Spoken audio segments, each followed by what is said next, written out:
Donald Trump തെരഞ്ഞെടുപ്പ് കാലത്ത് പ്രധാനമായി ഉയർത്തിയ ഒരു കാര്യമായിരുന്നു കുടിയേറ്റക്കാരെ, അതായത് അനധികൃത കുടിയേറ്റക്കാരെ അമേരിക്കയിൽ നിന്ന് പുറത്താക്കുമെന്ന്. അധികാരമേറ്റതിന് തൊട്ടു പിന്നാലെ മെക്സിക്കോ അതിർത്തിയിൽ സൈന്യത്തെ വിന്യസിച്ചുകൊണ്ട് അനധികൃത കുടിയേറ്റക്കാരെ പുറത്താക്കാനുള്ള നടപടികൾ ആരംഭിച്ചിരുന്നു. അന്ന് വലിയ വാർത്തയായി വന്നത് ഇന്ത്യയിലായിരുന്നു. ഇന്ത്യയിലെ രാഷ്ട്രീയ പാർട്ടികൾ പറഞ്ഞത് ഇന്ത്യക്കാരെ കൂട്ടത്തോടെ പുറത്താക്കുമ്പോൾ എന്തു ചെയ്യുമെന്നാണ്. ഒടുവിൽ ആ കണക്ക് പുറത്തു വന്നു. 18,000 അനധികൃത ഇന്ത്യക്കാർ അമേരിക്കയ്ക്ക് പുറത്താകും.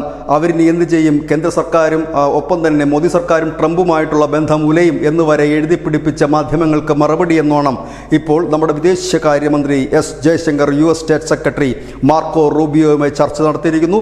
ആ ചർച്ചയിൽ അദ്ദേഹം അമേരിക്കയോട് പറഞ്ഞത് ആ പൗരന്മാർ 18,000-ഓളം വരുന്ന പൗരന്മാർ ഇന്ത്യൻ പൗരന്മാരാണെങ്കിൽ അവരെ സ്വീകരിക്കാനുള്ള എല്ലാ നടപടികളും ഈ രാജ്യം ചെയ്യും, ഇന്ത്യ ചെയ്യും. അവരെ കൊണ്ടുവരാൻ ഞങ്ങൾ ഏത് നിമിഷവും തയ്യാറാണ്. ഇത് അമേരിക്കയോടുള്ള നിലപാടുള്ള ഏത് രാജ്യത്തും ഞങ്ങളുടെ പൗരന്മാർക്ക് ഒരു പ്രശ്നമുണ്ടായാൽ അവരെ കൊണ്ടുവരാൻ തങ്ങൾ തയ്യാറാണ് എന്ന് അമേരിക്കയോട് മാത്രമല്ല ലോകത്തോടുകൂടി പറയുന്ന തരത്തിലേക്കായിരുന്നു US സ്റ്റേറ്റ് സെക്രട്ടറി മാർക്കോ റൂബിയോയുമായുള്ള കൂടിക്കാഴ്ച.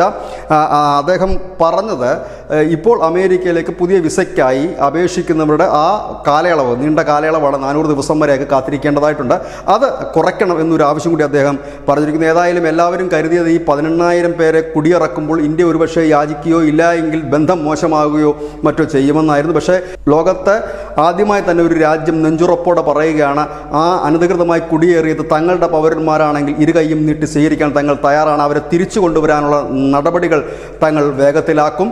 ഏതായാലും ലിസ്റ്റ് തങ്ങൾ പരിശോധിച്ച് വരികയാണെന്ന് കൂടി എസ് ജയശങ്കർ പറഞ്ഞു. കഴിഞ്ഞ ദിവസം കേന്ദ്രമന്ത്രി കിരൺ റിജിജു പറഞ്ഞത് ഇവിടെ തന്നെ അനവധി അവസരങ്ങൾ ഈ നമ്മുടെ രാജ്യത്ത് തന്നെയുണ്ട്, വേണമെങ്കിൽ ഈ മടങ്ങിയെത്തുന്നവർക്ക് അത് ഉപയോഗപ്പെടുത്താവുന്നതാണ് എന്ന് അദ്ദേഹം പറയുക കൂടി ചെയ്തു. കൂടുതൽ ജീവിത നിലവാരം മെച്ചപ്പെടുത്തുന്നതിന് മറ്റുമായിട്ടൊക്കെയാണ് പ്രൊഫഷണൽ അടങ്ങിയ സംഘങ്ങൾ മിക്കവാറുമൊക്കെ യൂറോപ്യൻ രാജ്യങ്ങളിലൊക്കെ കുടിയേറുന്നത്. നമുക്കറിയാം യൂറോപ്യൻ രാജ്യങ്ങളിലേക്ക് കുടിയേറുന്നതിൽ ഏറിയ ഭാഗവും പഞ്ചാബിൽ നിന്നും ഹരിയാനയിൽ നിന്നും ഗുജറാത്തിൽ നിന്നും മറ്റുമുള്ള യുവതലമുറയായിരുന്നെങ്കിൽ ഇപ്പോൾ അവരുടെ എണ്ണം കുറഞ്ഞു വരുന്നുണ്ട്. അവർ ഈ സ്റ്റാർട്ടപ്പുകളിലേക്ക് ഇന്ത്യയിൽ മറ്റും സ്റ്റാർട്ടപ്പുകൾ മറ്റും രൂപീകരിച്ച് മുൻപോട്ട് പോകുന്ന ഒരു കാഴ്ചയാണ് കാണാൻ കഴിയുന്നത്. ഏതായാലും ഈ 18,000 പേരെ മടക്കിക്കൊണ്ടുവരാൻ തങ്ങൾ തയ്യാറാണ് എന്ന ഈ നിലപാടിലൂടെ ഇന്ത്യ പറയാതെ പറഞ്ഞു വെക്കുന്ന മറ്റൊന്നുണ്ട് കൂടിയുണ്ട്.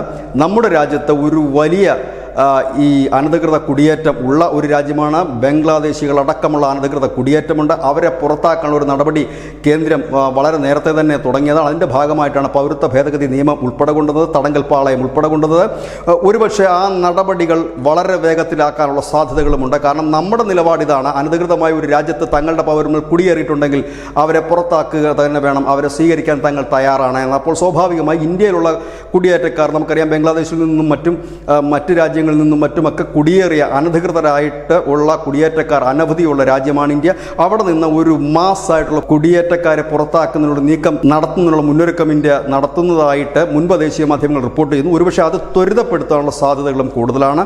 ഏതായാലും ഇന്ത്യ യാചിക്കാൻ പോയില്ല, ഇല്ല എങ്കിൽ ബന്ധം വഷളായില്ല. പകരം ലോകത്തെ എല്ലാ രാജ്യങ്ങളും ഈ കുടിയേറ്റക്കാരെ എങ്ങനെ സ്വീകരിക്കുമെന്നുള്ള അങ്കലാപ്പിൽ നിൽക്കുമ്പോൾ ഇന്ത്യ നെഞ്ചുറതി തന്നെ പറയുന്നു തങ്ങളുടെ പൗരന്മാരെ ഇവിടെ തിരിച്ചു കൊണ്ടുവരാൻ ഞങ്ങൾ പ്രതിജ്ഞാബദ്ധരാണ്, തങ്ങളത് ചെയ്യുക തന്നെ ചെയ്യും എന്ന്. പുറത്താക്കാനായി കാത്തു നിന്നില്ല എന്നുകൂടി നാം ഓർക്കേണ്ടതായിട്ടുണ്ട്. News desk, news India Malayalam.